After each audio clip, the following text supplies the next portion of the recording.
Warning! The following podcast contains strong language which some listeners may find offensive. If you do, Up yours!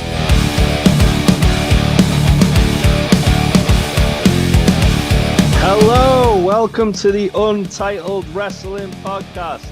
My name is Jay and I am joined by Faye. How are you, Faye? I'm good. We're still a bit sick, but we're good. Looking forward to wrestling this week. We'll get into that in a moment. Just the two of us today. Troy is knackered after a busy weekend of working on show. Yeah. So we'll get straight into it. So you said obviously about wrestling this week. Do you want to go straight into that? Yeah. First wrestling of the week is on Wednesday, where I go to Atomic Fighter 6 Ultra Turbo. It's on the 21st of Feb, and it's at Azvec Brewery. I think there's still a limited amount of tickets available, but I've got the card up here if you want me to run through it. Let's do it. Yep. So first match up, we have Jack Critchlow versus Kemper. I don't know his first name. Do you know his first name? I do not. No. I know that Critchy's just sort of called out anyone who slightly resembles a goth in Atomic, and that seems to be his whole thing, and I'm here for it. You know. I did see that that video package they put out. At time of recording, there are 8 tickets remaining. Wow. Yep. There you go, 8 tickets. So I think it is just Kemper. That's his name. And then second match we've got, this isn't in match order, by the way. I have no idea what the order is, but we've got Troy Ryan from Meatwagon versus Nathan Black. Nathan Black was that comic guy, wasn't he, at the last one? Yeah, he's in danger, isn't he? He was very entertaining, but yeah, Troy Ryan's going to kill him. Yeah, he's going to squash him. It's going to be great. Yeah, this is a really good card. I've just got it up, actually. I know. There's a fatal 4-way, Sam Bailey, Max Brooker, Ethan Kelly, and 2-Bit. That's going to be great. The level of fuckery Sam Bailey is going to get up to there is going to I know. There's 2 matches, and I can see that you're going to have an absolutely normal one about Harley Hudson versus Alexis Falcon. If Alexis takes any of Harley's hair, I'm going to be very angry. I think Alexis might. And her hair's so pretty. Also, another one that again you're gonna just be fine about is a number 1 contenders match: Lizzie Evo versus Scott Oldman. I think Scott's in so much danger. Yeah, so do I. She's gonna fucking kill him. It's about time Scott was brought down a peg or two in Atomic. It is. We've also got Lily Winter versus Lana Austin. I think that'll be really good. That's gonna be so good. I saw Lily Winter again at the last Infamous show.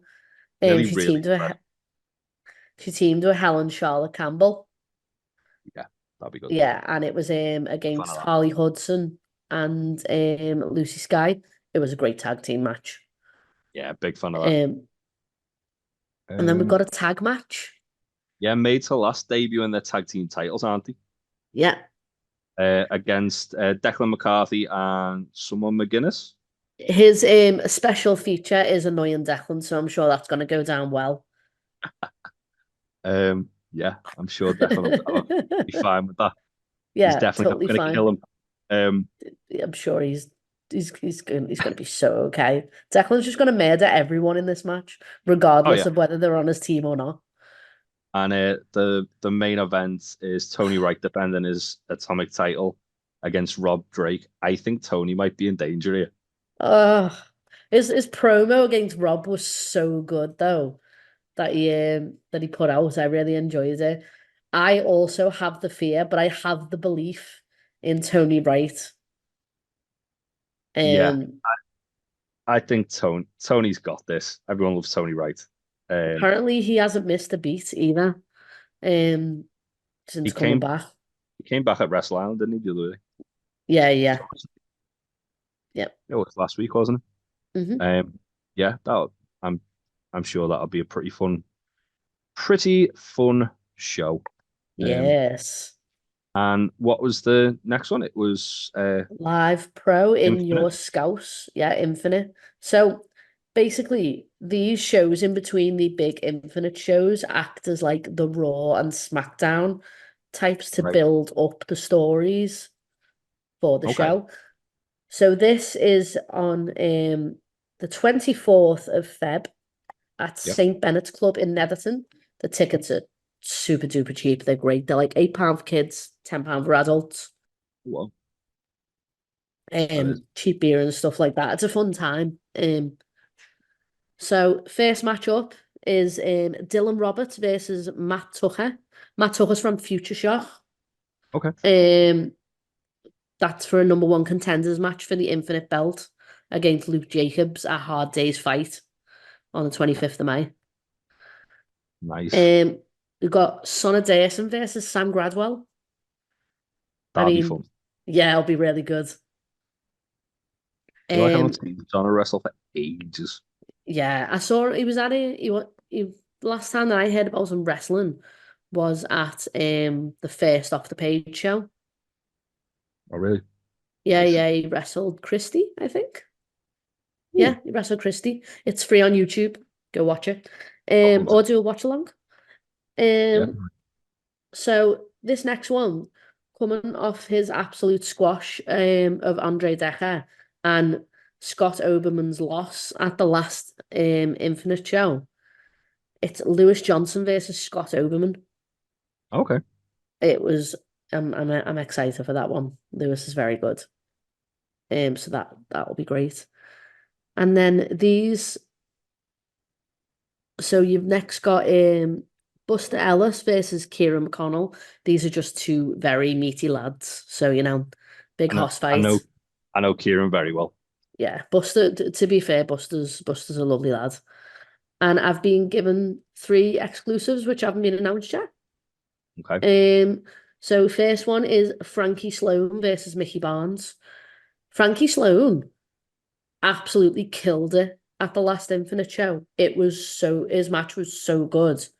I'm sure Frankie Sloan used to drive the 86, Honestly, like he looks like He's been around for fucking donkeys. I was about to say like forever and ever and ever. He was old as shit when I was fucking like first going to wrestling shows about 20 years ago. He can still go. So I went to one. It was before Paramount became Infinite. It was Frankie Sloan's like dedication show. Testimonial. Yeah, it was very good. Yeah. And then we've got a fatal 4-way match. Ben Reed versus PL Dotson versus Aaron Martin versus Andre Decker. Now, Ben Reed is like, I want him to appear. He's been in TNT a few times. But when someone's just like crazy quick in the ring, yeah, you just like, need to see more of him in places. And PL Dotson is like Liverpool's answer to Spike Trebay. It's great because all the kids absolutely hate him. It's I remember you telling me about him. To watch. Is Decker the guy who's just like a pirate? Yeah, he's great. Drinks loads of rum. Yeah, and insults all the kids. Sounds like my people. Yeah, he absolutely is. Your people, you'll love them. And then this one, you're gonna love this one. So this one is this is the Church of the Red Hand, and that is Isaac North, and I believe it's Martin Law, but I don't know the name of Isaac's tag partner, versus Finely Tuned Machines, or FTM. So it's Critchy and Tom McCall. Oh God, Critchy's getting murdered by a fucking cop, isn't he? Oh, Critchy's in so much danger. Critchy's gonna get killed by a goth, and I'm gonna be here for it. And you know what's funny is that usually Isaac is usually so over with the kids, but I think if you put Critchy in a ring in Netherton, like everyone's gonna love Critchy. Either just like, yeah. I don't know. Critchy's a fucking menace though. Look. Yeah, I can see that. He's He's still a gonna do a menace. black sick on Critchy. He's definitely.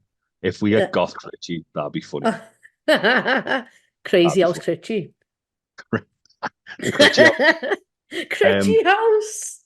So But yeah, yeah, that's what everything you're going to see this weekend, isn't it? it Well, is. this It weekend. is. Mm-hmm. At time of recording, it's 2 days out from Atomic. By the time Mm-hmm. this drops, it'll probably be Monday. tomorrow. Yes. Yeah. So let's what do you want to do? Do you want to go to all AW or should we do rest of the world stuff first? We do AEW and then do rest of the world. We've got quite a bit of rest of the world, haven't we? I was gonna say there's not much. So starting with AW then, we've got two new signings and a return. Um, Yeah. so Queen Aminata is all elite. She got the graphic after beating Anna Jay on Rampage. It was a pretty fun match. Yeah. I am She's delighted. she's been really impressive. I remember the first time I saw her was like I'm guessing it would have been on Dark or on like an episode of Dynamite, and it was like about 2 years ago. Yeah, And yeah. you could tell she was going to be good, but she wasn't quite there yet. And I Hmm. think since she's come back to like start it was 10 of this year, wasn't it? Maybe the arse end of last year. Yeah. Um, she's been really impressive. She's had good She showings. had a few good showings on ROH as well, didn't she? She did. She's Yeah. still got strong in the TV title tournament. Um, yeah, she's had good showings against the likes of Chris Statlander, Yeah. Rosa, I believe Tony Storm and Deonna Purrazzo, Yeah. and Mariah May as well in her debut. And every That match was she, that was such a good match. ev- every match Aminata has kind of been in, she's like got to show a lot of what she can do, and she's got a little bit closer to sort of a win each time. And then obviously she picked up a win against Anna Jay, who's been getting really strongly pushed, I thought. So I was We love quite to see it though. It's been about time, hasn't it? I was I Like, was I was really surprised though that it was Anna Jay that they had a beat first because it felt like they were really getting behind Anna. Um, mhm. but yeah, it's like really good match. Again, like really good kind of presentation of Queen Aminata. They did a cool little sit down with her and Renee, with her kind of giving a bit of a background and of her sort of like growing up in Africa and training to be a professional wrestler. She's the first ever female wrestler from Africa to be signed as well. Really? Oh, that's so good. So that's very cool. Yeah, I think she's gonna have a big year. I would not be surprised if she was at least around the TBS title picture by the end of the year, Hmm. Hmm. maybe even holding it. Um, Next up, this is the big one, isn't it? The one we were all expecting to be announced sooner rather than later, and it's finally been announced. That's right, QT Marshall's back. So yeah, QT Marshall left AW mid-December, um, and 6 weeks later he's back. He is back in a vice president role, I believe. Um, Executive, apparently. yeah, he's not going to be wrestling. He's going to be allowed to wrestle for other companies, but he's very much going to be more on the sort of production side of thing, which is quite ironic given the fact that on his way out he pretty much like shit all Buried. over Yeah. AEW's production, which is like, okay, well, that's weird that you do that and then just come back like 6 weeks later. But sure, you do you, quick time, Marshall. Um, Yeah. but yeah, I think as far as like a developing talent, like you just look at like people like Jade Cargill, for example, and Anna Yeah. Jay. Um, quite a few other people have come up through like obviously like the Nightmare Factory Yeah. and Red Velvet and all that as well, aren't they? Like, yeah. I and think he Hook. and Hook, yeah. Hmm. I think he's a good name to have around from in the role that they're going to be using him, obviously, like Yeah. developing talent, helping sort of like produce matches for sort of up and comers. I don't know if we mentioned this last week as well, but also joining the backroom staff, so to speak, in AEW is Rocky Romero. Yes, we did. But Which, again, that's another amazing addition, and obviously the connections and weight he's got with other companies will really yeah, help with that. yeah, it definitely feels like AEW are really kind of like they've seen sort of like what they're getting critiqued on and what they're getting criticized on, and they're really like laying the groundwork of foundations for the company moving forward over the next couple of years, as opposed to just like making like a knee-jerk reaction sort of signing and then not knowing what to do with it necessarily. Yeah. Speaking of big signings, there is obviously the one that I did allude to before we talked about the real big one of QT Marshall, which is Kazuchika Okada. Monumental. Yes, Kazuchika Okada is all elite. Is that, I know, like, it's official, obviously, but like we haven't had like a graphic, have we? No, I think he's going to be debuting at Big Business. Okay. I, Especially I with what Mercedes put up. well, Mercedes Moné did put up that like picture of her in a car there Battle in the Valley last year. Yeah. I think he's probably going to be showing up there. Yeah. If not there at Revolution, but he is believed to be debuting imminently. And yeah, this come out pretty much after he had his final match with Tanahashi at a New Beginning last week. Oh, did Um, it?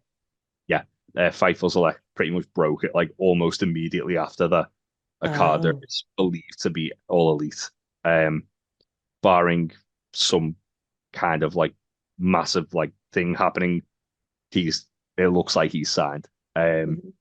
So yeah, that's very cool. I mean, what more can you say about Okada other than he's legitimately one of the best to ever do it? Easy. Yeah. Like comfortably one of the best to ever do You it. could put him in like any title picture as well to even like legitimize a title that Yeah. doesn't have like he doesn't necessarily have to go into like the Well, main title picture. I'd even go as far as saying that he doesn't necessarily need to be in a title picture. No, he doesn't. He can just be Not story, not can't he? like that's the thing about like him, Mercedes, and Osprey don't necessarily need to immediately go into a title picture. Yeah. They can have like cool like Osprey's obviously in the It's like what happened with Jericho Jay universe White. right now. Yeah. Although that was very criticized the Jay White thing, and it didn't feel like it felt like it did have a direction, and then CM Punk came back and Yeah. was like, "Oh, I want to work with Jay White," and he just kind of like forgot all about the fact that he'd been building a feud with him and Ricky Starks. Yeah. Um, because of that, I kind of derailed. But I think with this, I do think I do think whatever Okada does, I mean, like the possibilities are endless. There's the obviously Okada and Mox has never happened in a singles match. I Uh, want that. We can get a Carter and Claudio as well. you can.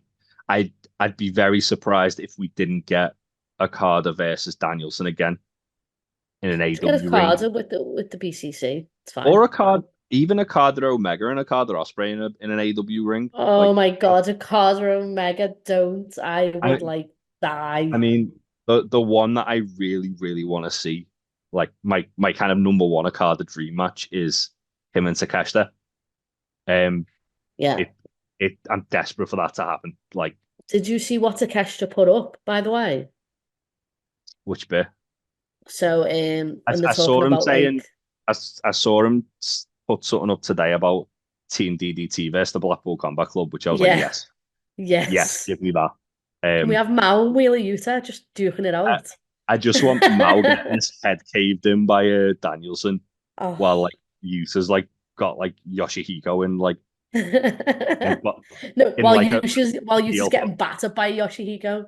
Yeah, Like and then Mox and Jun Nakayama just beating the shit out of one another while Oh, Claudio it'd be and so Takeshita good. just uppercut each other. Yeah.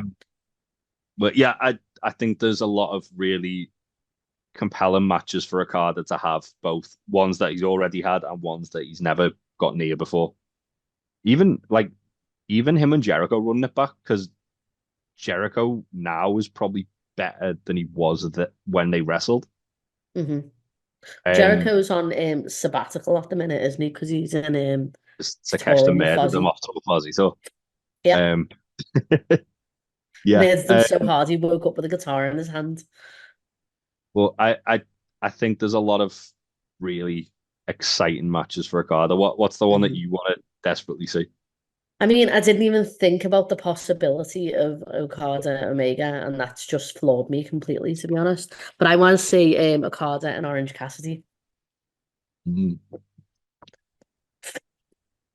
I'd like to see Okada and Swerve as well. And just have Okada haunting Jay White a bit so Jay White can go insane. Be so good. Yeah, that's how that's how Jay White turns heel again.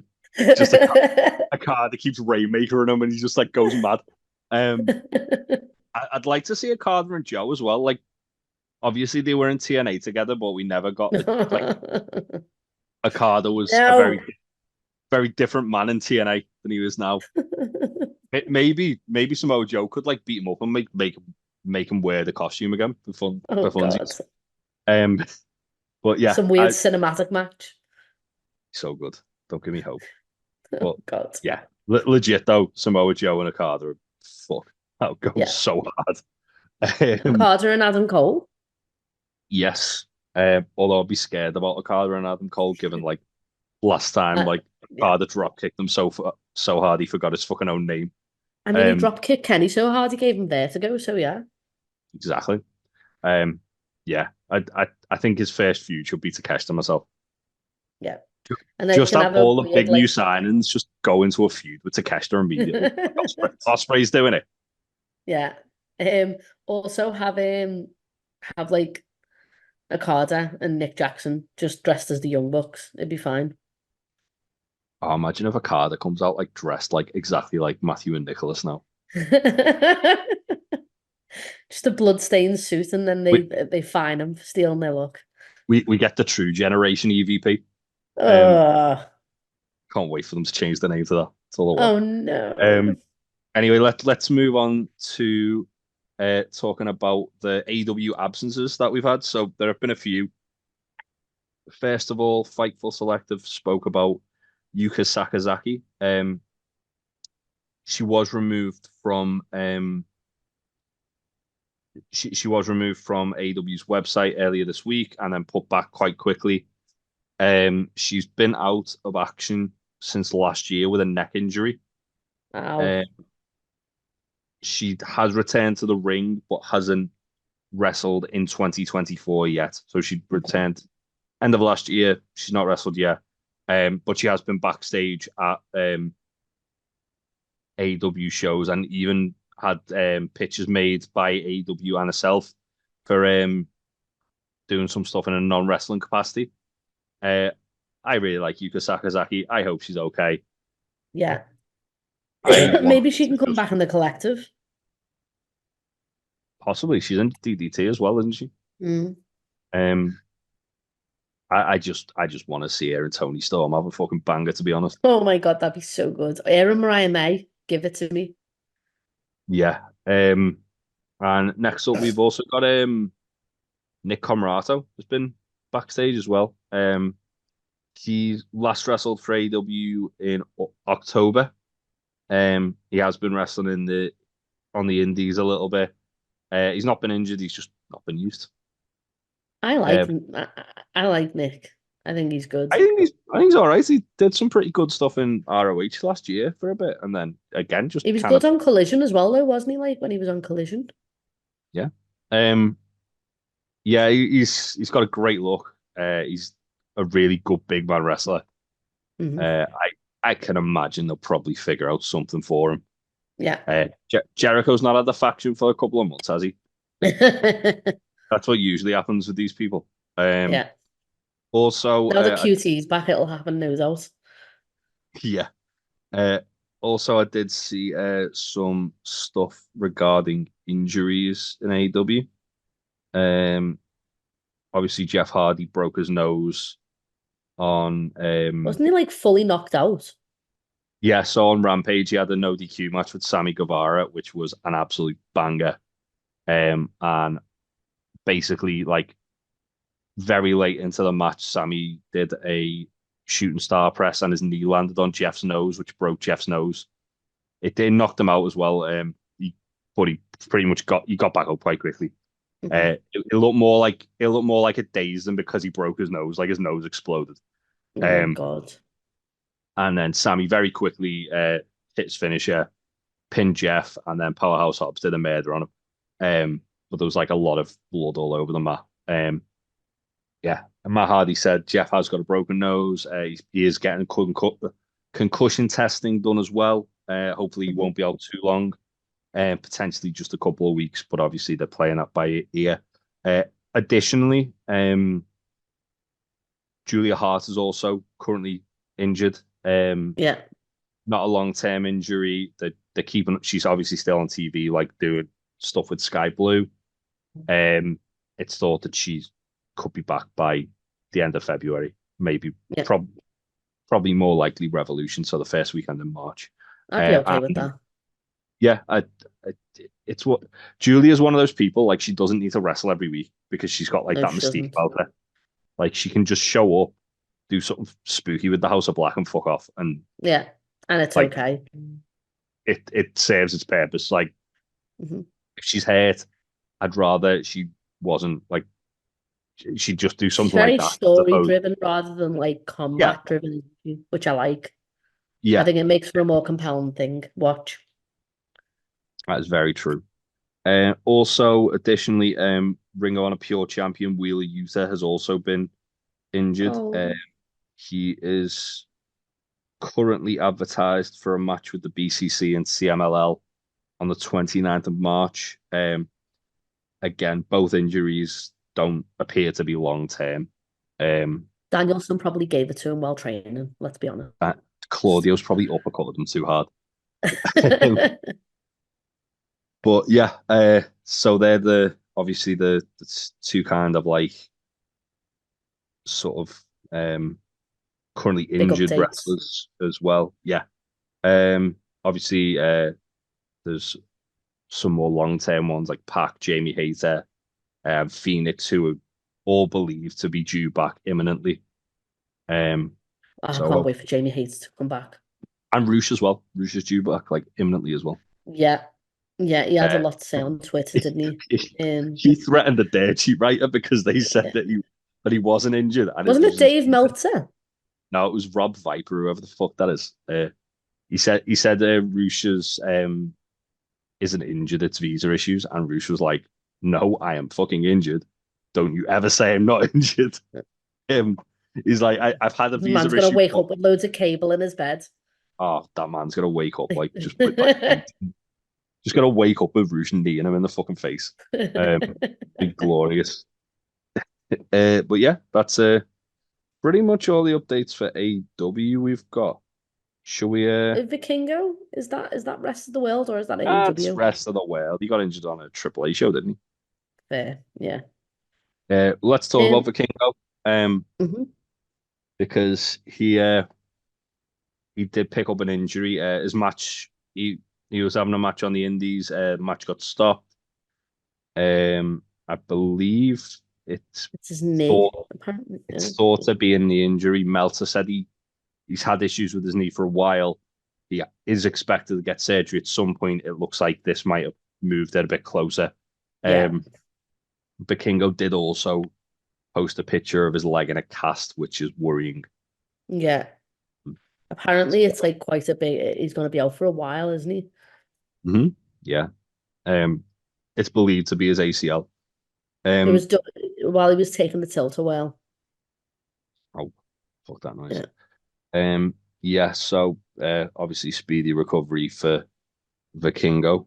Um, speaking of speaking of which, so we've just got some breaking news. Go on. So TNA wrestler Steve Macklin, his contract is due up in, it's believed to be May. Obviously his partner Deonna Purrazzo is currently in AW. I don't think Macklin I've has ever been, seen him wrestle. Is he good? he's very good, yeah. He's really good. Um, yeah, he's due to wrestle Nick Nemeth at No Surrender, I believe. Do you think he'll go over to AEW? He's been backstage quite a lot since Deanna's been there. So I wouldn't be surprised. To be honest, they've not really got anybody like him Oh, really? because he's not like he's like quite a like stocky fella, but he's not that tall. So Oh, okay. he's quite like he'd be someone who's good, like kind of like sort of like a good name to sort of like put into the slot into the mid card. Um, Hmm. they they haven't said whether he's had any talks about an extension. He is a former Impact World Champion. He did have some problems with injuries last year, but yeah, he's very good wrestler. I would be very excited to see what he gets up to in well, anywhere really. Yeah. He does a lot for Wrestling Revolver as well. I don't know if he still is, but he was the world champion there for quite a while.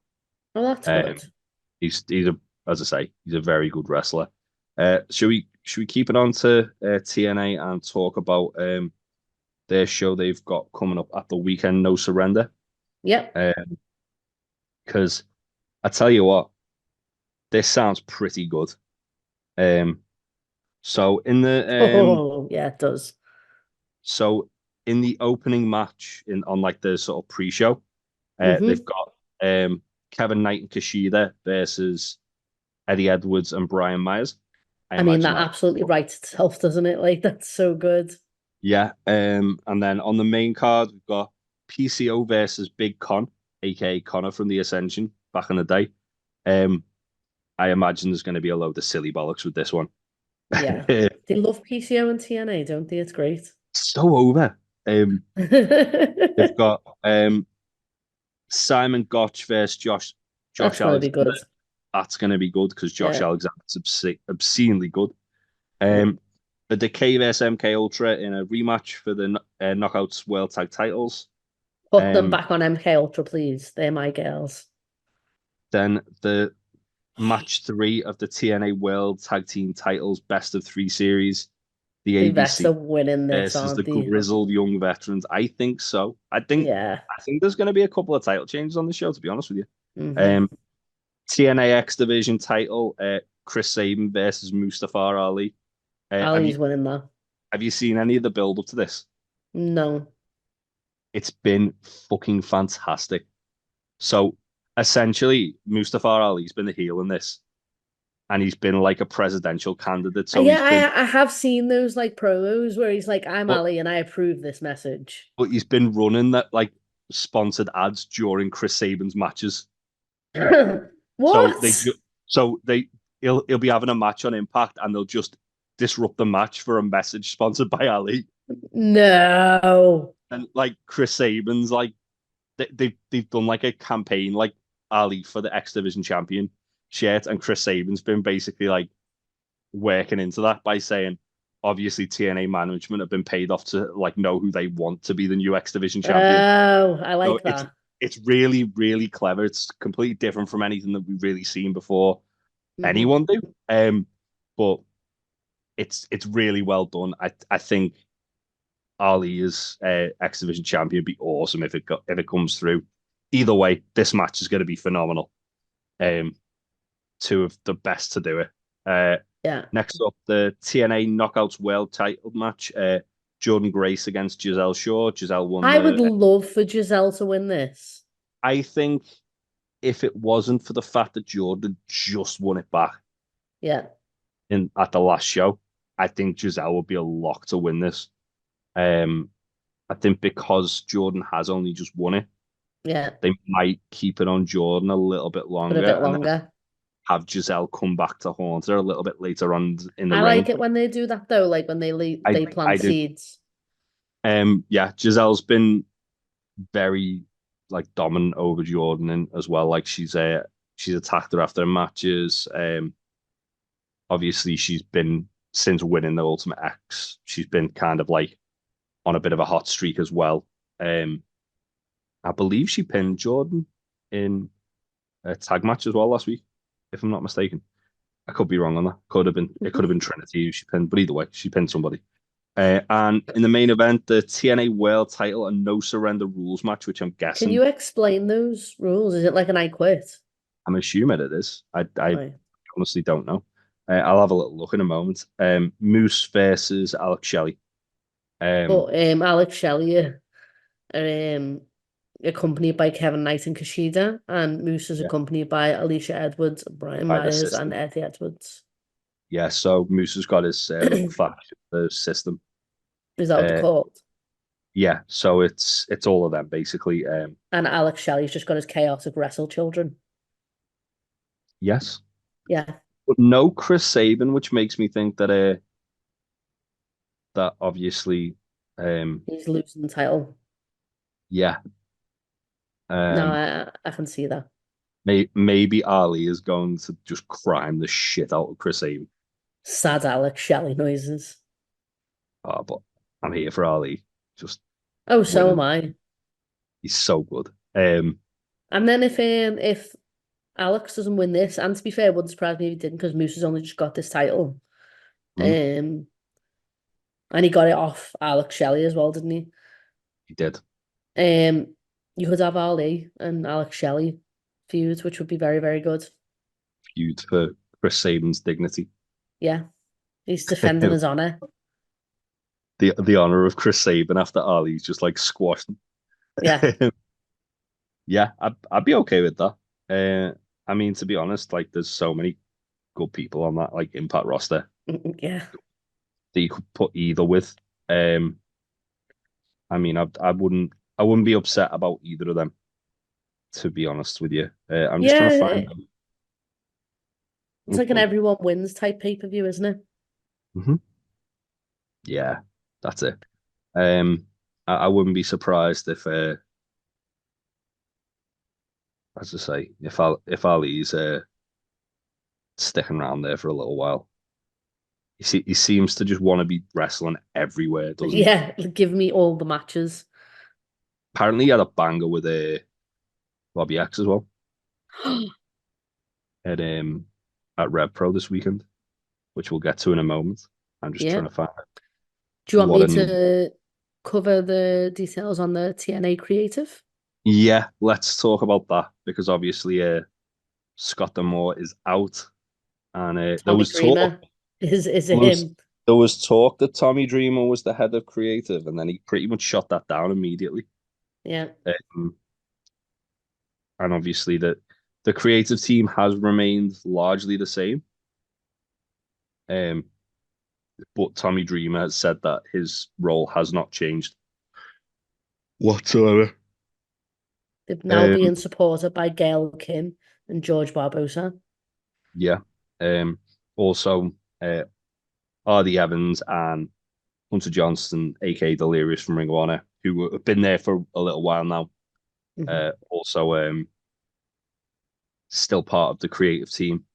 I mean, I think that's a pretty solid team. To be fair, like that around Tommy Dreamer. Yeah. Not so much Tommy Dreamer. Not a big fan of Yeah, I his. know. No, me neither. Yeah, I'm.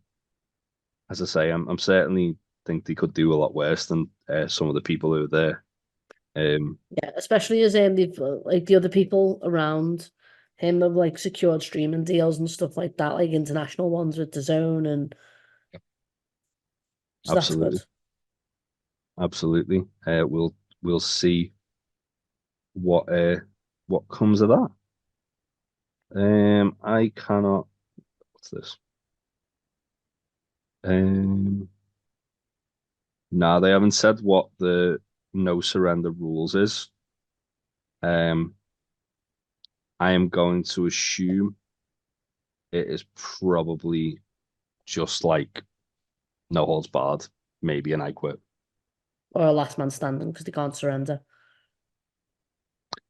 Yeah, but last man standing, they just call last man standing in TNA usually, so I Oh, do don't think they? Right. that. I think Okay. it's probably going to be an I quit match. Personally. Shall we talk? You know what, actually, Faye? You know Oh, what we haven't done no. Oh, before we move on. I thought I was safe. I thought if I didn't mention it, you'd forget. Oh no, I knew it's on the notes. Let's talk Oh, about let's do some TNFAYE. So, oh, how familiar are you with Abyss, Faye? not very. Well, don't worry, because you're about to get a little bit more familiar with them. Um, Oh no. so Abyss is someone who we will definitely be talking about again in the future Oh because no. he's had a lot of fucking bad storylines in TNA. Basically, he's a big 7 foot guy. He's now on the WWE creative team. He gets quite a lot of praise, actually. What is that mask? Yeah, exactly. Oh So my God. basically, he was kind of like a cross of Kane and Mick Foley. It looks like one of the it looks like Big Van Wesker. Yes, I'm pretty sure he probably inspired Big Van Wesker. Right, Uh, okay. so yeah, Abyss was he was basically, as I say, he was a cross of Kane and Mick Foley. They called him the Monster Abyss. His entrance music absolutely slapped. He used to wrestle a lot of Monsters Ball matches, which were essentially just death matches, or like hardcore matches. So he did like a barbed wire match with Sabu. Yeah, he had a Monsters Ball match with Mick Foley as well, actually, at one point. Um, he'd always be the one taking like the grotty bumps through like barbed wire boards or like Oh, so he onto. did like what PCO does now. Yeah, pretty much. Has But he had a he match with PCO? Because I feel like that's a missed opportunity. maybe I don't know. But basically he's retired now. He was a very good wrestler. He, as I say, remind me a lot of Mick Foley. And the comparisons were made. Now, gradually, because it's TNA, as time went by, they went from having him as like this like unstoppable monster to just defanging him slowly more and more. Oh So dear. by the time that Hulk Hogan came along, uh, Abyss. So let's just talk about this as well. Just before um Hulk Hogan came along, Abyss got an offer to wrestle The Undertaker at WrestleMania and turned it down to stay at TNA. Are you messing? Um, so yeah, the way he got thanked for this was he went from being like a monster, and they did like this whole thing where he went missing for ages, and he was in TNA love doing that, don't they? yeah, I think he was injured, but basically he went missing, and it was the storyline reason was that he'd been put into an insane asylum, and then he broke out, and he had like his gear was basically like his sort of like inmates Like Michael costume. Myers.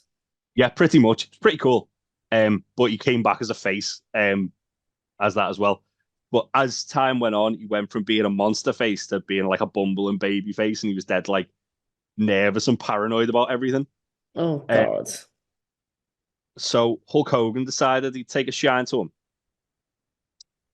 Um, are you familiar with Captain Planet, Faye? Yeah, I love Captain Planet. Well, you'll probably like this then. So Hulk Hogan gave Abyss his Hall of Fame ring, and it imbued Abyss with the power of Hulkamania. That's the fucking worst thing I've ever heard. It's funny you say that because that's what TNA fans said as well. Oh, that's so Um, bad. so Like, yeah, I love Captain Planet. I know most people hate it. It was great. Fuck you. But so no, get Hulk so Hogan far away ba from all of that. basically, Abyss's entrance music changed from being his cool like spoofy music to that, and then it speeding up really fast and turning into Hogan's WCW music because Hogan had the rights to it. And then Abyss had Oh, come out. He had the Hall of Fame ring, and he'd hold it up to the camera like that. And then he'd take it off for some reason in the match. He'd be getting battered. He'd pull it out of his pocket and put it on, and then start hulking up. and it gave him like magical powers to basically beat people. I hate this so much. Um, Like this isn't distress. This is like rage. I don't like and this. yeah, so they basically took their version of like Kane, like a big monster, made them a bumbling Gave him the like, power of racism. and then he gave him the power of Hulkamania to Uh, beat all of the people who he was already beaten all the time because he didn't believe in himself. This did TNA, eventually ladies and gentlemen, TNA. this did eventually lead into an Abyss heel turn after Hogan turned heel, but we'll talk about that another day. Thank God. Because there's a lot to break down with that. I know Big Tasty's got a lot to weigh in on that when he comes back. Oh But no, I yeah, don't like this. Captain Planet and the Planeteer's Abyss with the power of Hulkamania and the Hulk Hogan ring. I hate it. I hate it Um, so much. Like it's the worst. well, you know what? As someone who watched it like as it happened, I also hated it. Oh, I it's like visceral, and I haven't even seen it. I believe this might have been what made me stop watching. That Really? that or Was that the Claire breaking Lynch. point? It was that or Claire Lynch. They were both around similar time periods, but yeah, it What a really wild time. it really upset me. It was Yeah. very very bad. I'm gonna make sure I get a picture for Troy, to when he edits this of Abyss with the Captain Planet ring. I might even call Just him and tell him all about it just so I can see his reaction. oh no. What you Uh, do is you video call them and then just snip it in. I mean, I've got the video of Hogan giving him the ring if you want to see it, Faye. No, I don't. I I'll just don't want share to. that into into the group chat so No. just so Troy can see it as well, so he knows Ugh, what he's editing. I'm gonna But have to also, watch this. you're gonna have to watch it when you finish, of course.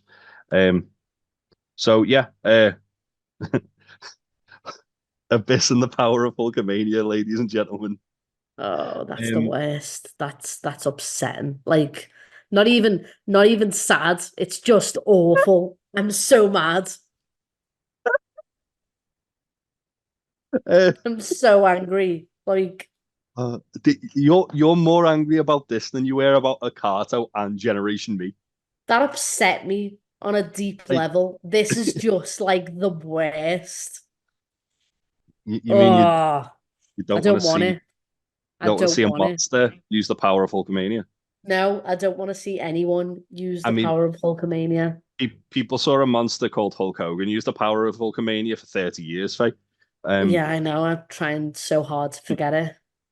so all right, let's talk about something that will cheer you up.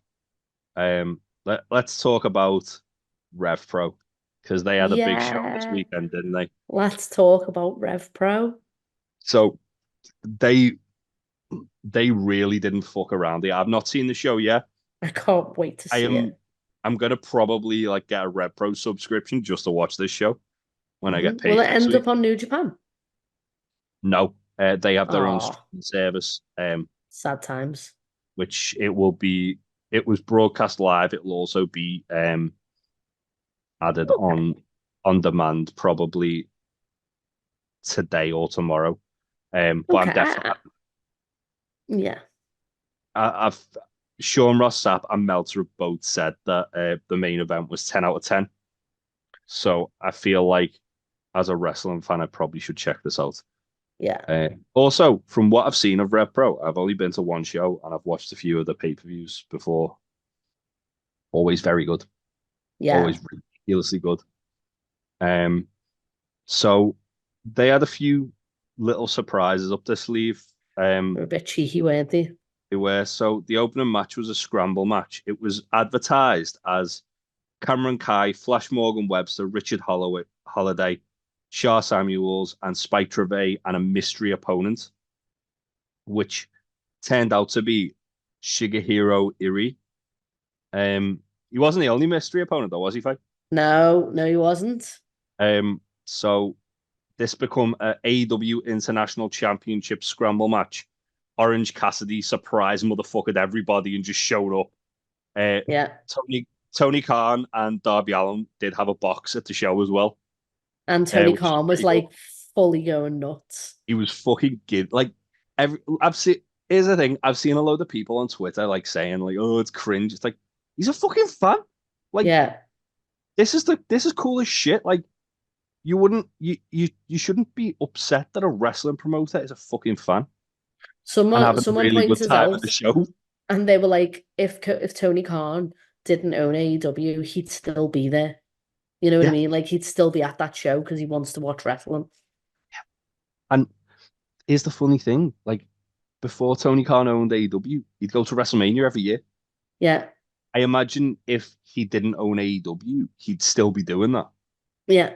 I imagine if there wasn't so much hostility between them all, He'd he'd still be probably doing still them. be doing it because Yeah. he's a wrestling fan. Yeah. Which is what you want is a person running a wrestling company to To love also be a wrestling. fan of the product because then they're Hmm. gonna go, well, this is what I'd like to see. I can see a lot of people also want to see that. That's cool. But And yeah, Orange Cassidy, being willing to go to other promoters' shows as well, yeah, yeah, which is great. absolutely. I love the like stuff like this is a possibility because of AEW Yeah. because it wasn't as much of a possibility prior to it. Obviously, you got like Ring of Honor, CMLL, and New Japan and Rev Pro all having a working relationship, but you wouldn't see anything A on this major scale. company. Yeah, I know. Yeah, and also like you wouldn't see anything where it would be like For a title. not even for a title where it would like go viral on Twitter. That's very true. That's the big thing. Like as soon as Orange Cassidy debuted yesterday, my phone was going fucking mental because I was Yeah, getting mine too. notifications from like accounts that I usually like on Twitter, Hmm. and it was loads of people within wrestling. It was just like going, "Oh my god, Orange Cassidy's at Red Pro." Like what? Yeah, I And know. that's wild. So Makes you never want next, to miss a Rev Pro show, doesn't it? I mean the only Red Pro show I went to was the one at All In Weekend And and Chris Jericho showed up. Sky Blue. Yeah, and Sky Blow. We got surprised Sky Blue, and then we got surprised Chris Jericho. We also got two fucking New Japan level matches, so that was fucking wild. Yeah. Um, yeah, very good. So next up, Youngblood defeated Kieran Lacey and Mark True. I'll be honest, I'm not familiar with them. Mm. Danny Luna defeated Sapphire Reed to retain the Red Pro Undisputed Women's British Women's Championship. Danny Luna, obviously, also from TNA. Again, Yeah. more talent over here. Luke Jacobs did a fucking crime on JJ Gale. I Did you see? absolutely love Luke Jacobs. No, I haven't seen that. Did you see that pile drive? I put it on Discord. He did a Fire Thunder driver on him, and it was like it was A an war actual crime. crime. It was Wow. horrific. I saw it. I was like, oh my god, that's horrible. Um, Robbie X defeated Mustafa Ali. That's really surprising. Hmm. Um, I imagine that match was phenomenal. Hmm. Again, a couple of people I follow on Twitter were saying who were there were like that was insane. Yeah. Shingo Takagi defeated Trent Seven. I'm sure that was a fucking absolute banger. Yeah.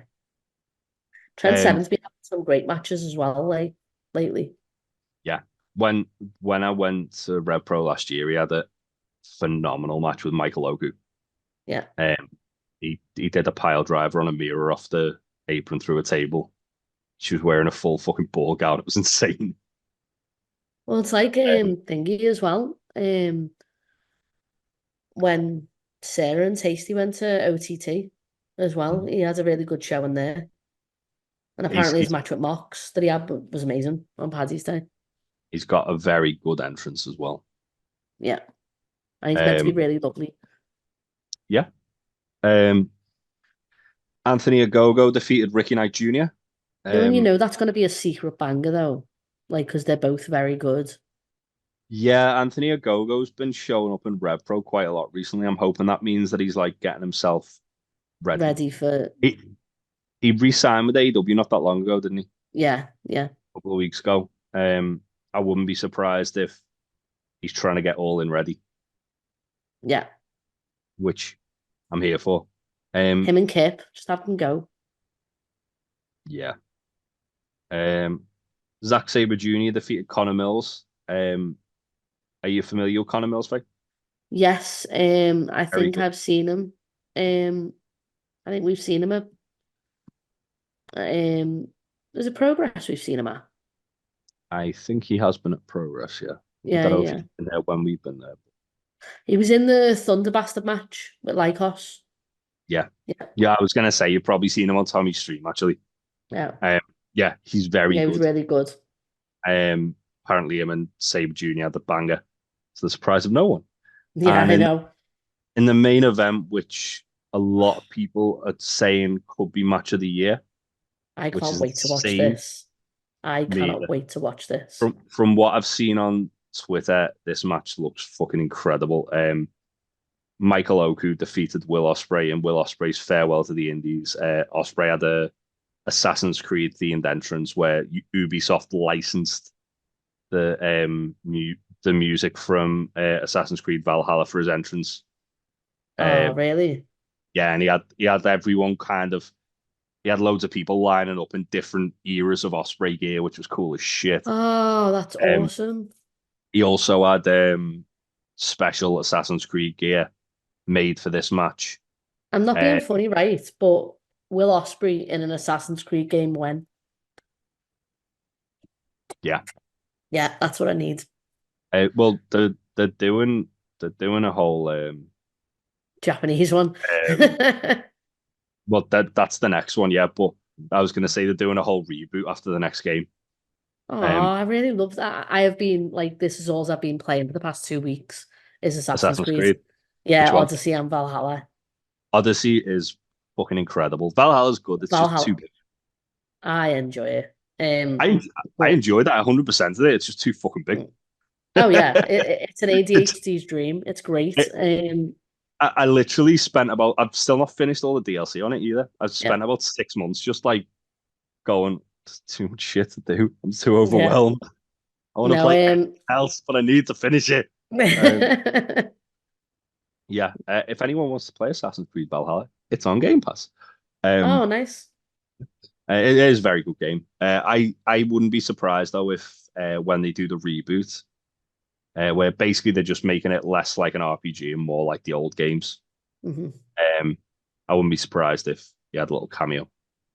Just make him Ah, the character. don't make him the Use his character. use his likeness. It's fine. I don't want no assassin going, bruv, bruv, bruv. That's 100% gonna happen. Yeah. But yeah. The Osprey and Oku match was, by all accounts, from what I've seen, insane. Will The Osprey and reversal of Will Ospreay's move into Matt Matt Gaetz move Kurtz. Oh, into the Sega Mega Driver. oh, Yeah. lovely. Osprey and Didn't Ospreay hit and blade a woman? oh yeah, he beat the shit out of like Michael Oku's wife, Yeah. Amira, who's also a wrestler. To be fair, she's a very good wrestler, and whenever she like accompanies Michael Oku to the ring, she always takes grotty bumps because she spat on Osprey and Osprey just booted her in the chest and she went flying. And Why then is he like this?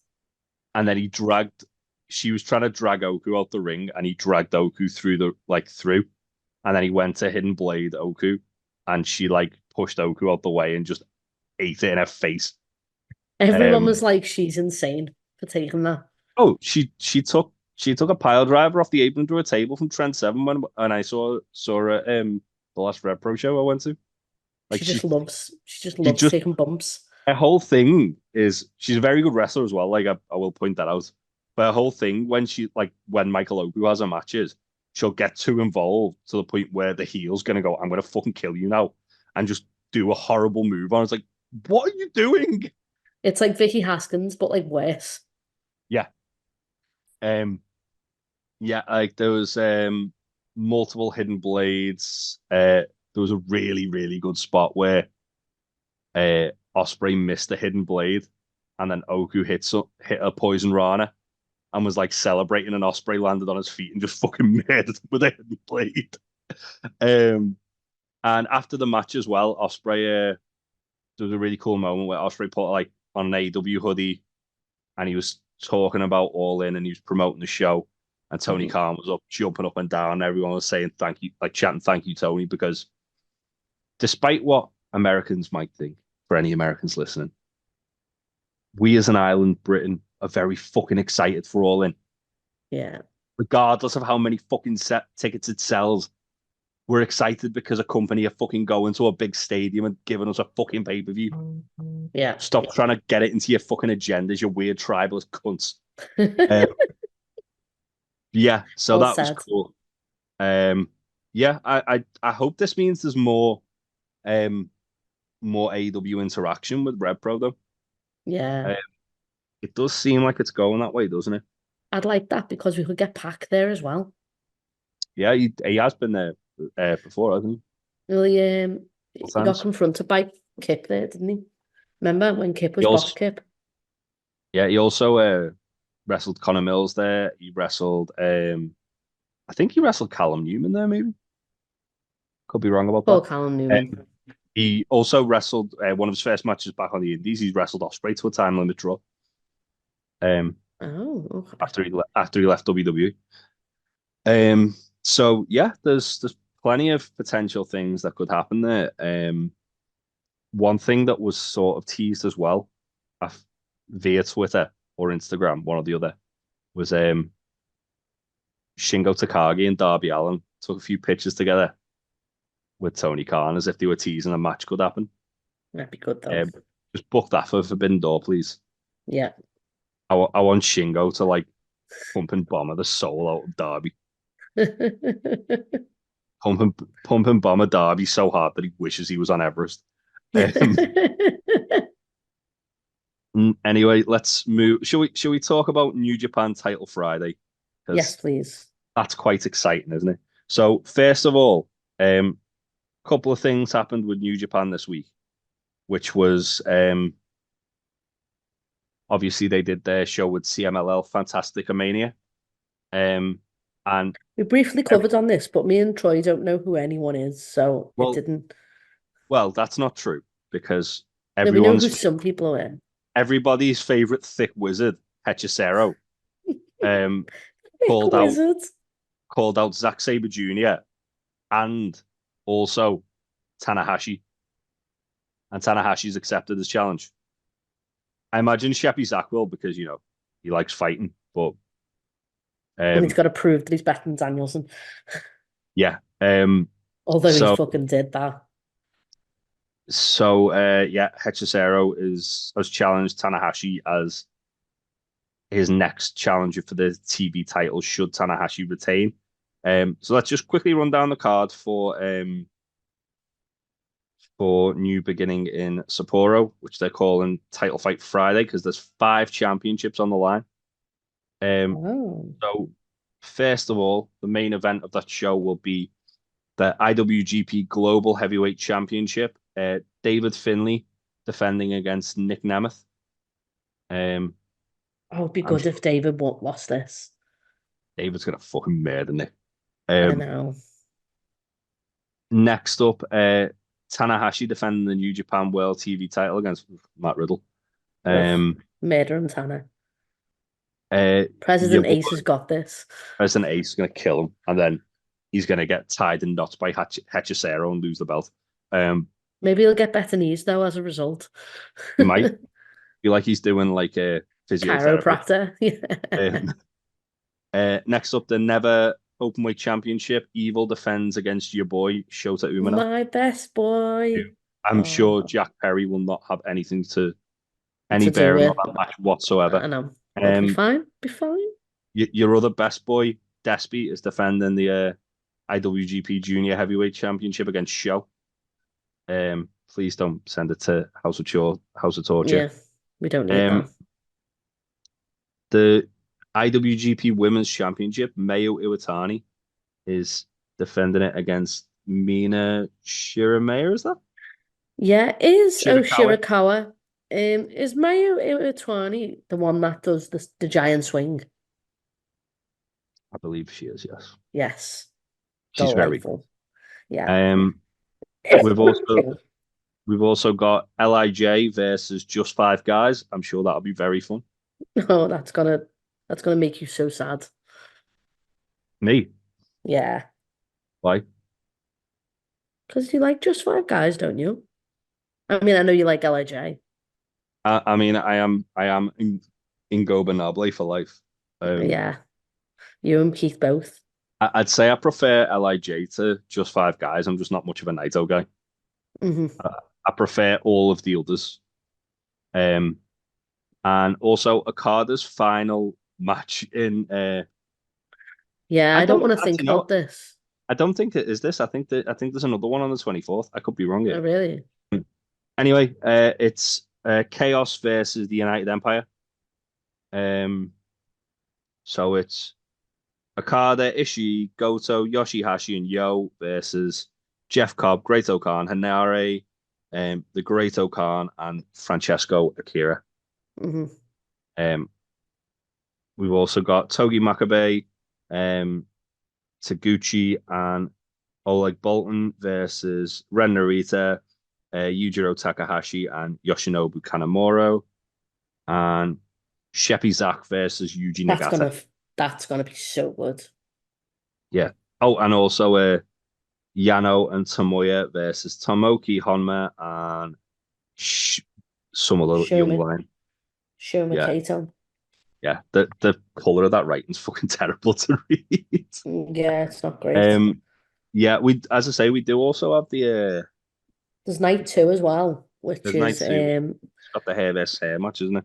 yeah, and we've got Tetsuya Naito versus Sonada Yeah. as well. We've got Shingo Takagi versus Taichi. Yeah. Hiromu Takahashi versus Duki. Bushi versus Takamichi Noko.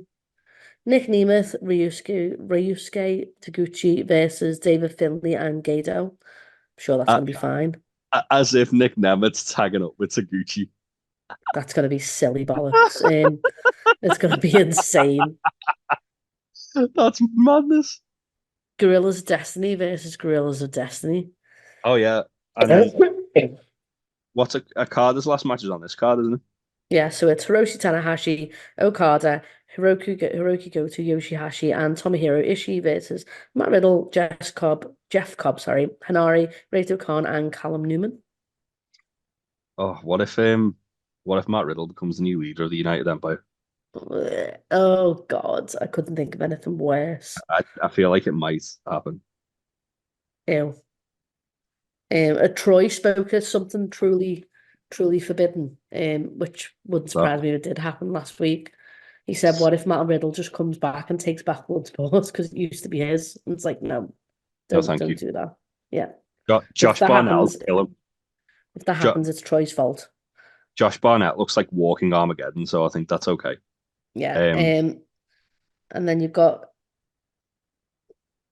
Mixed Man. is It's it got all just Shota in it. multi-man after that? Yeah. Yeah, Sam, we'll move on. Uh, I I got a bit lost in all the fucking multi-mans in that last one.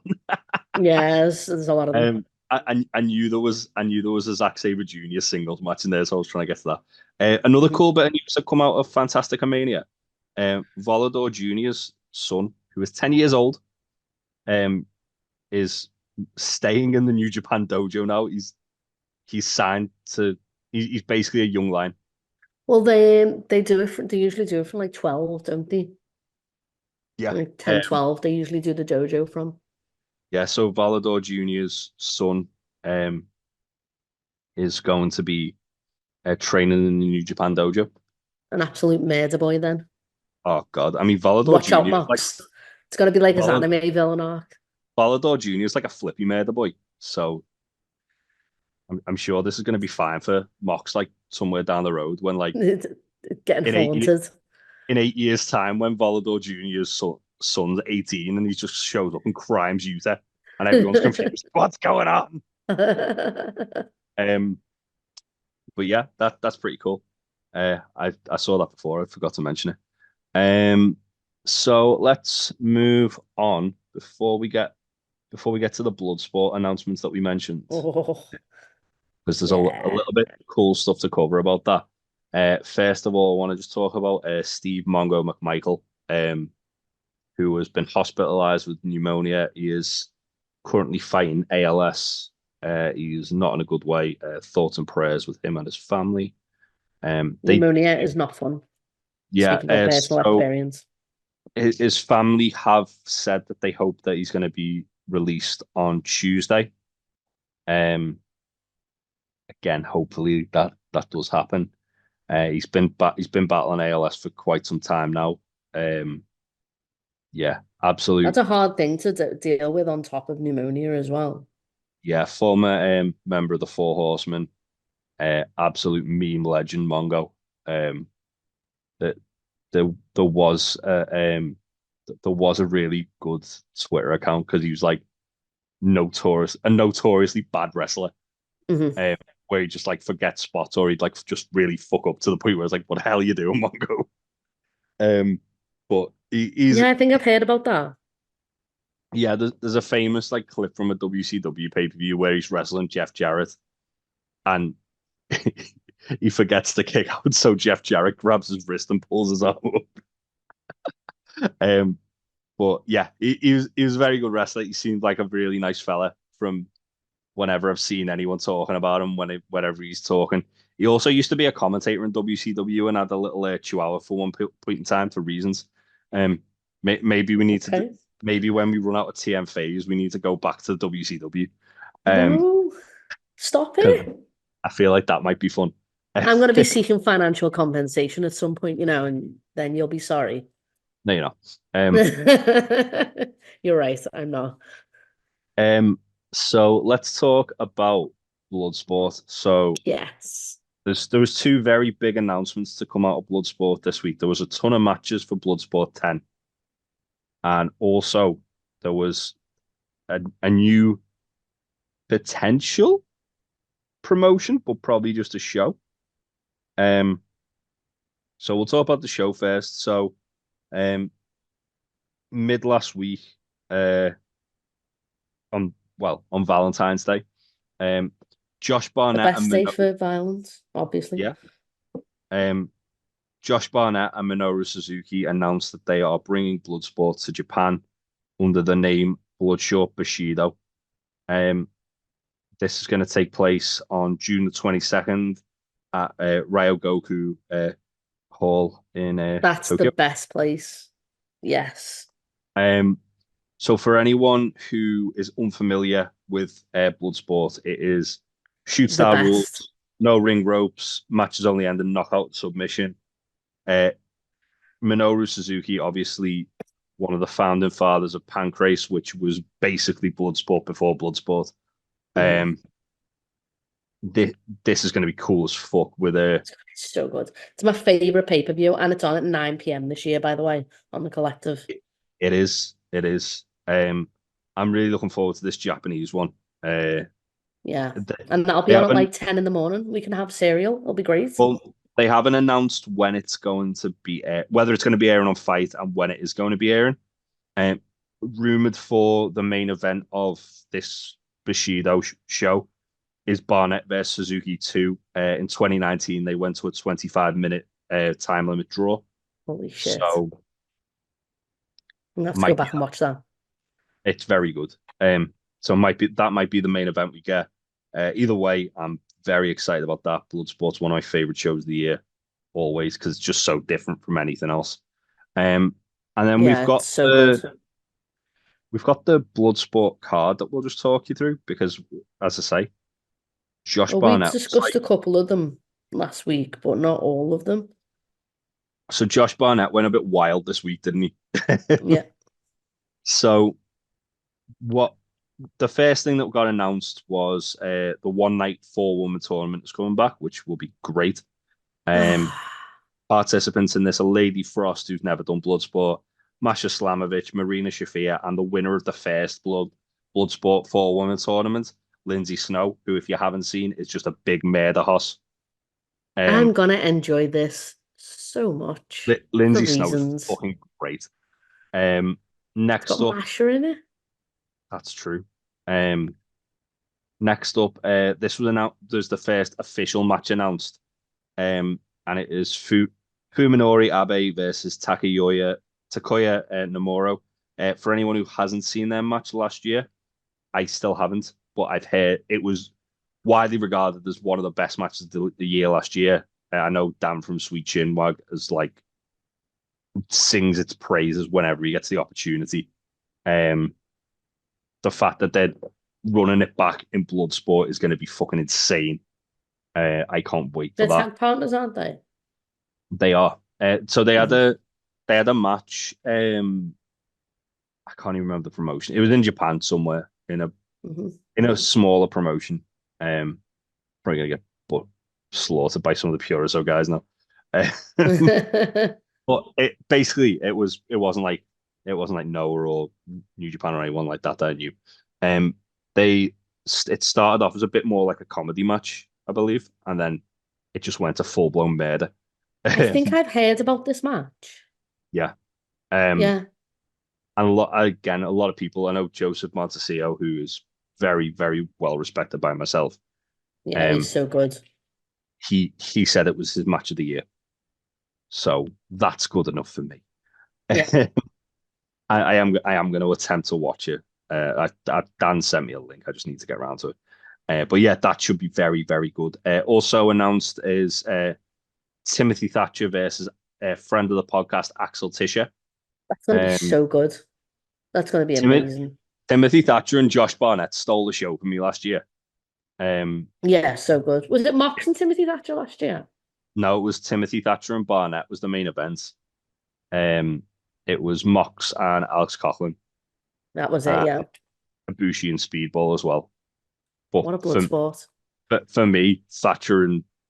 Yeah, I thought that was the best one. Barnett was just cool. Timothy Thatcher is like made for Bloodsport. He's like designed for Bloodsport. Him and Tom Lawler, I think. Yeah. Like Axel Tischer is his former stablemate from Ring Camp. This will be fucking hard hitting. They're gonna murder each other. Oh yeah, it's gonna be great. Thatcher's definitely leaving with less teeth than he came in with, and he didn't have many to start with. Also announced Matt Makowski, who is a Bloodsport veteran. He's done a lot of Bloodsport matches in the past against Akira in his debut. I'm going to be so normal about this. Oh, Akira's getting absolutely fucked up, I think. I hate to break it to your face. Akira's getting absolutely fucking ended in this, I think. It's fine. We get made Kira in Bloodsport. It's fine.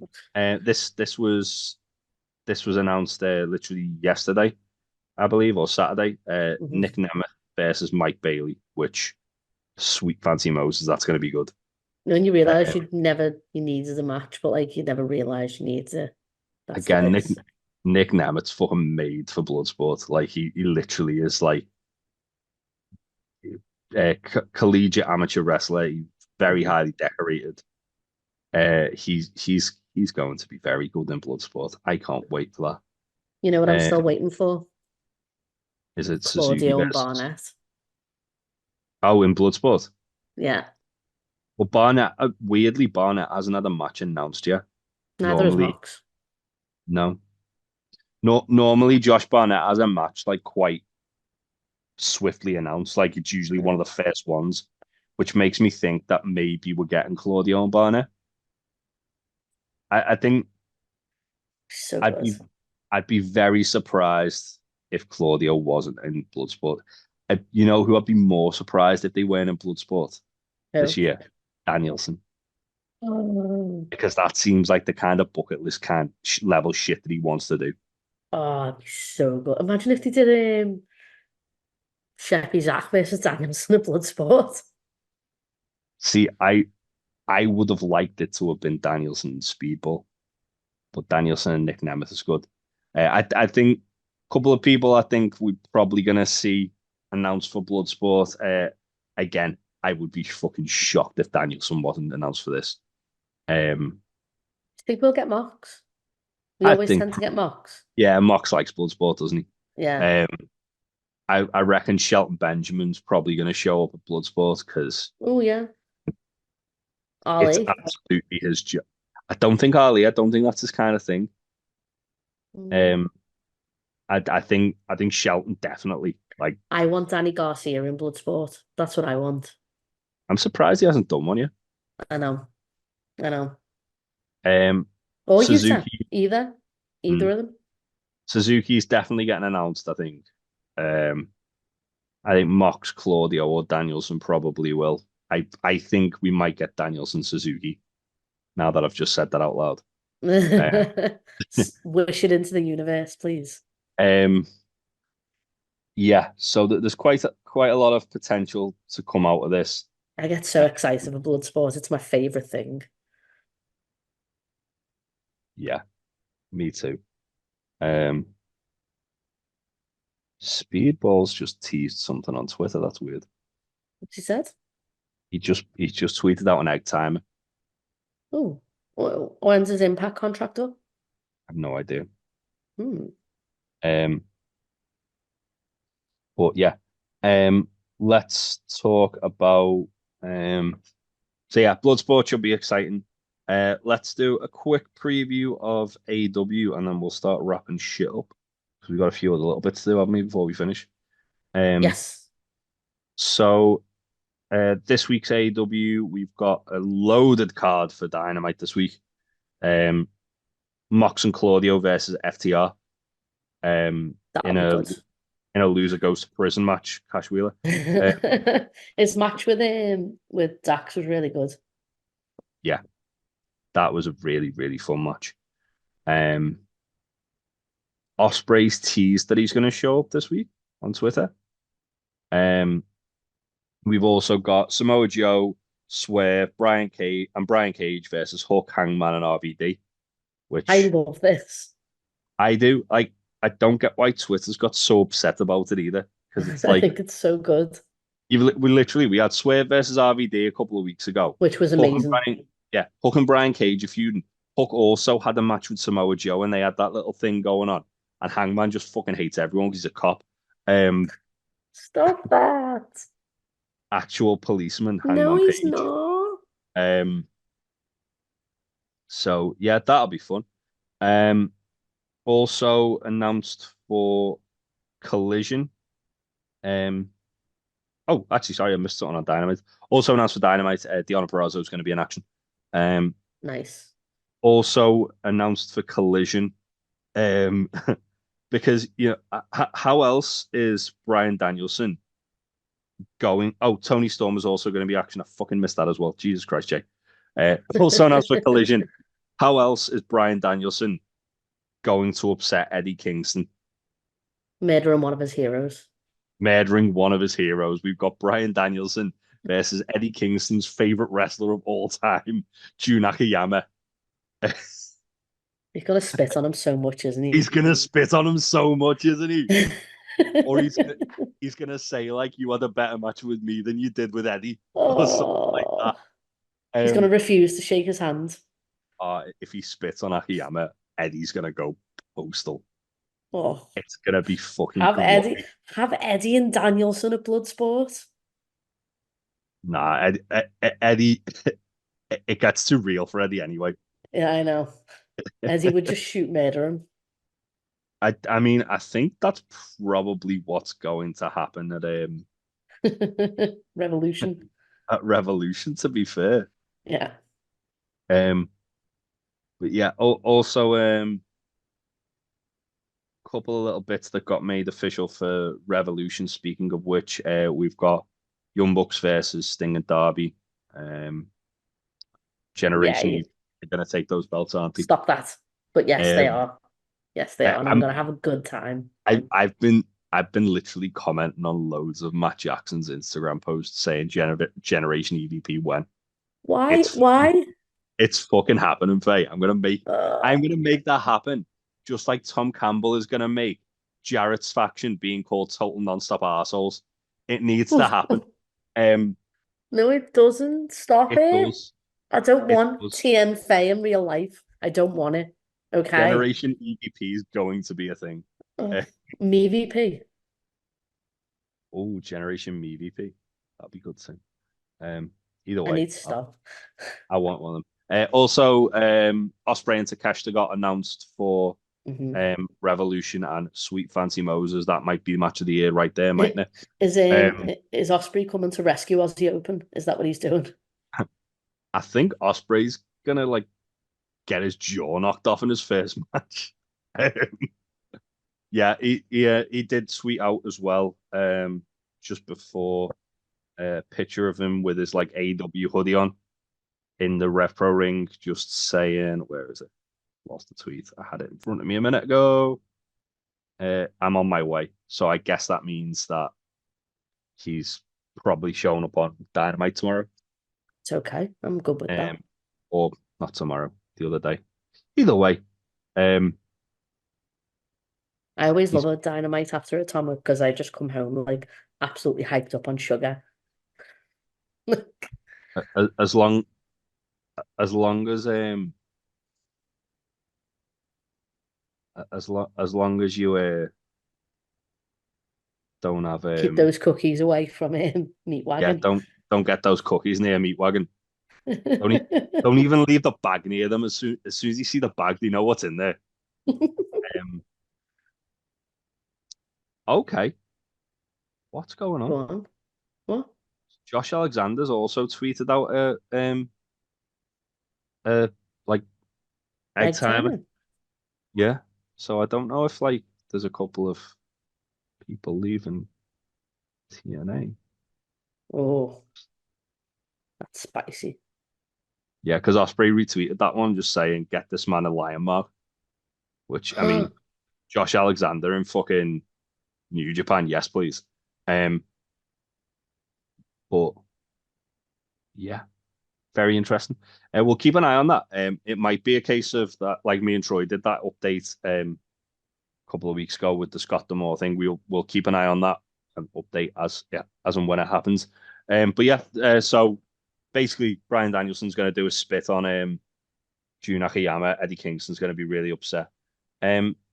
So do you want to do on this day, Faye? And well, I changed it to on this week just because there was something that did happen on the 18th, which I feel like, given the popularity of a certain film that's come out, yeah, it bears mentioning. So can we start off with the sad? Because I went to see the Iron Claw the other day. It was very, very sad. So on this, I haven't seen it yet. I'll bum you out. I'm not gonna lie. Well, I know what happens. Yeah. I do know that like a little bit of it's kind of been like Hollywoodized a bit. So It's gone, isn't it? And it's an A24 film, so if you think that's that version's gonna bum you out, imagine if they had done a true to the story. I've heard about this because I haven't watched the Dark Side of the Ring episode. Just see. The Dark Side of the Ring episode is definitely worth a watch. It's very good. To be fair, I've never watched the Dark Side of the Ring episode ever. Well, Faye, you need to watch Dark Side of the Ring because Dark Side of the Ring's fucking great. Oh, I've been told I just don't like things that make me sad. That's fair. Not all of them are quite sad, to be fair. Like, some of them end up quite uplifting. Like, the New Jack one's weirdly uplifting. Given the fact that New Jack's a fucking lunatic. And the Magnum TA one as well is like, it's sad, but it ends up very uplifting. He's just got the penance of Tessa Blanchard being his stepdaughter now, the poor bastard. Okay, so on this week, on the 18th of Feb, 1993, Kerry Von Erich passed away. Obviously, he lost his foot in a motorcycle accident, was unable to compete at a level he thought he was. The Von Erichs are very, very, like, Tragic. Tragedy in professional wrestling. That's one thing. It's a really powerful line from the Von Erichs, Dark Side of the Ring, where, because they interview Kevin Von Erich throughout, he's kind of like the narrator of the show, and he just says, I used to have 4 brothers, now I'm not a brother, or something like that. They use that in the film, and that it's made like, me cry. oh boy. Yeah, they use that line in the movie. His sons are very good wrestlers, though. No? Yeah, they are. Marshall and Ross. They had a fun little match on Rampage this week with Dustin Rhodes. Hmm. But yeah, the Von Erichs, as I say, go watch the Dark Side of the Ring. I hear Iron Claw's phenomenal, so It definitely is go watch that. great. It's really good. The Odeon at the minute are selling Iron Claw posters, big ones, for Ooh, £4, and all the money's going to Mind that's for pretty cool. charity. So yeah. I might go and get one of them then. Do you want to do the next one? You can if you'd like. I know you No, go enjoy talking about your boys. on. No, go on, you can do Um, it. so on the 20th edition of AEW Dynamite from the State Farm Arena in Atlanta, Georgia, it's the I nearly said TNA Tag Team Champions then. AEW Tag Team Champions Hangman Page and Kenny Omega defended their titles against the Lucha Bros in what was looked at as arguably the most acclaimed AEW bout to that point in time. I do Mhm. remember that match. Was very good.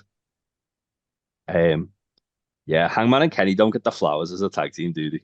No, not at all. A- Aaron literally said that's his favorite tag team ever. Oh, Like I that's love that. legitimately his favorite tag team of all time. Is that? Um, Which is so weird considering that Aaron's such a big Shawn Michaels guy. there is his other one with Shawn Michaels and John Cena. Yeah, No. Um, I was that. To be fair, that was good. That went into a really good. Played um, a really cool feud. I think the thing is with the Kenny and Hangman thing is that it was part of a bigger storyline, so it's kind of under the radar. That's that's the same about that Shawn Michaels and Cena one. Aaron said because he said Yeah. he preferred he liked those teams because he told a bigger story within the feud that they were in. Hmm. Yeah. And yeah, that's the whole cool thing with the Hangman and Kenny thing was obviously after the match they had with the Bucks where Hangman teased taking Kenny's head off with a buckshot. Oh, that broke me, that match. And that made me watch it like it was a really That's nice summer's day, and I was like, he was like, "Here, Matthew's gone to school, watch this." I was like, "Oh." that's legitimately still holds up as one of the best matches AEW's ever put on though. I For think sure. I think I just come off not long watching um, the Bucks versus Kota and Kenny as well. So I was like deep in my feels. Yeah. That's got the same energy to be fair. Yeah, it has. No, no, no, sorry. I watched the Hangman and Kenny match, and then Tasty was like, "Right, now go watch What's this." this? Yeah, Yeah, because that's what they were trying to recreate with Golden Jets and the Bucks. Was it Full Gear? yeah, and it just didn't Full Gear. happen. It was a good match though. It did. It broke my heart. I don't like The it when it the, breaks my heart. the new Golden Lovers are great. The Jericho Megaverse. Uh, Love it. Anyway, let's wrap this one up. mhm. Faye, what is your match of the week? My match of the week. Okay. I am going to say it was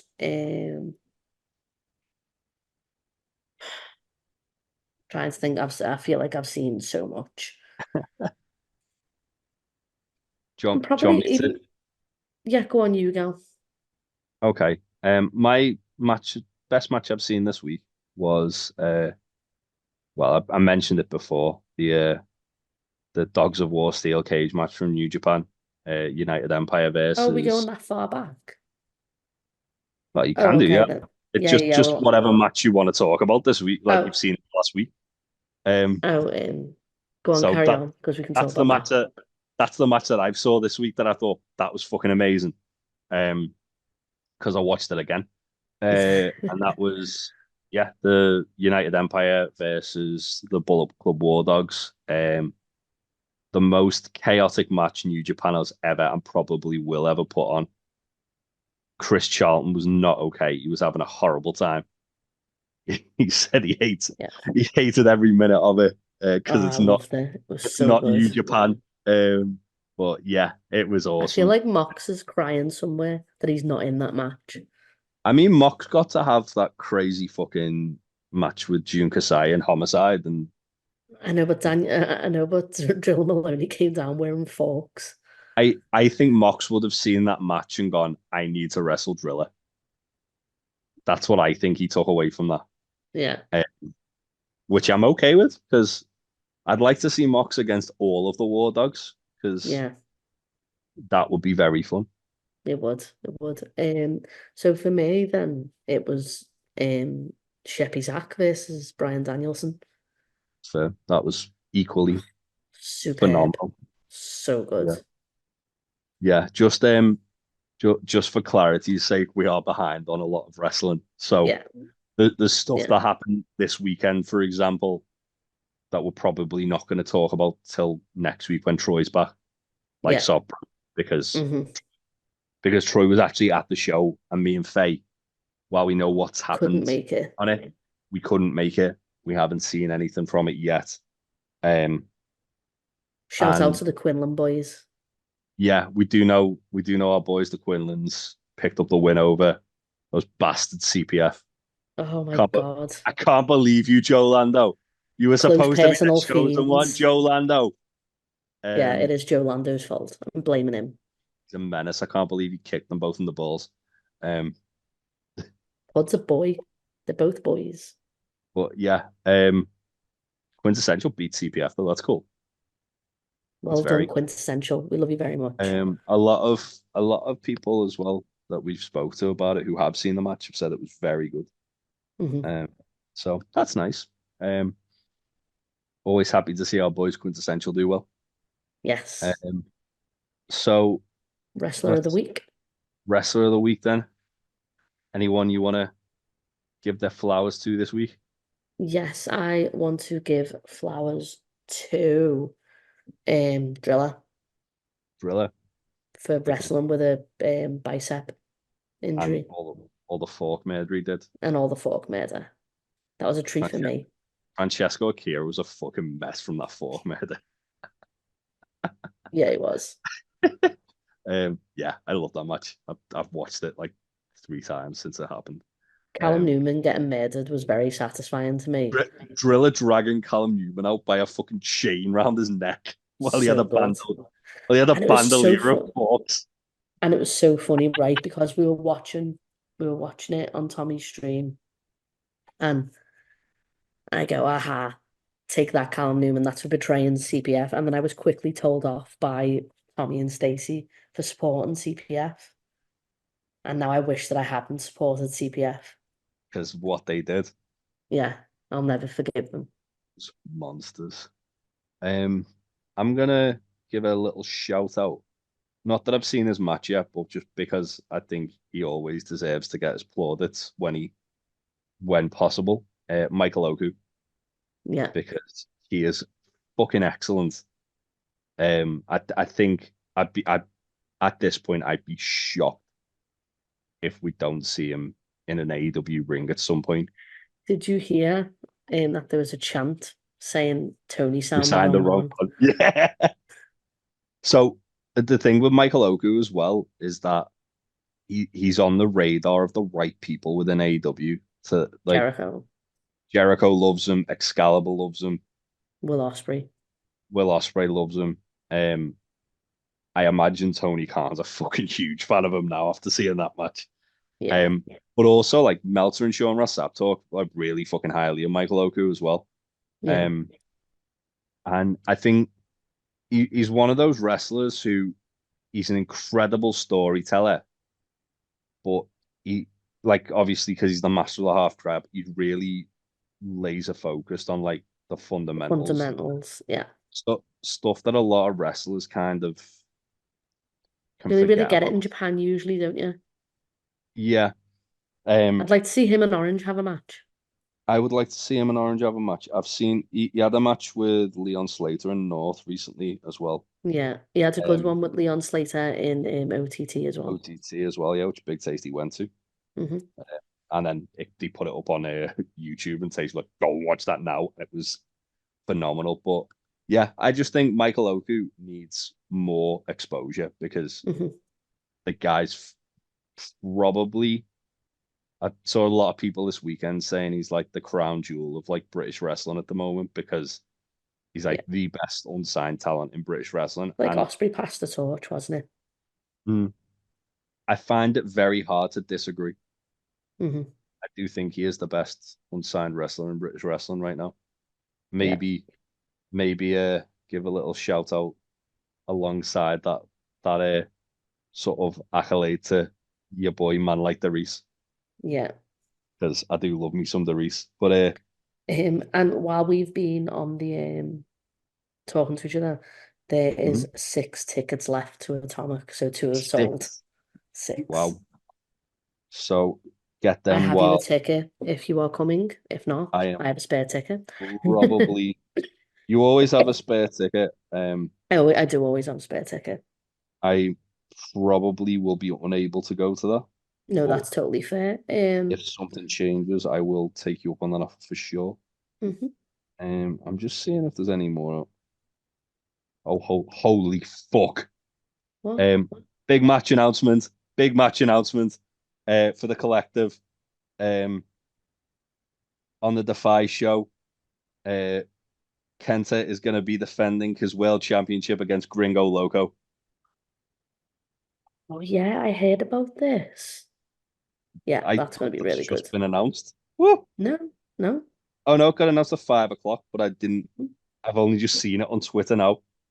Also, man like Reese has been announced for the culture against Sunny Kiss. Yes, that will be fun. But more importantly, Kenta versus Gringo Loco. That's going to be insane. Oh, that's gonna be so good.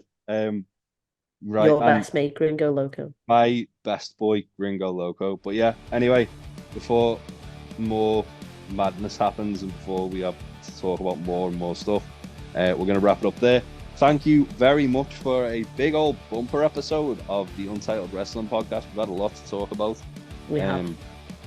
And I'm sure we'll have a lot more to talk about next week after a big old weekend of wrestling and a load of cool matches happening. But anyway, thanks for joining us. Enjoy your wrestling, and we'll see you next time. Bye. Bye.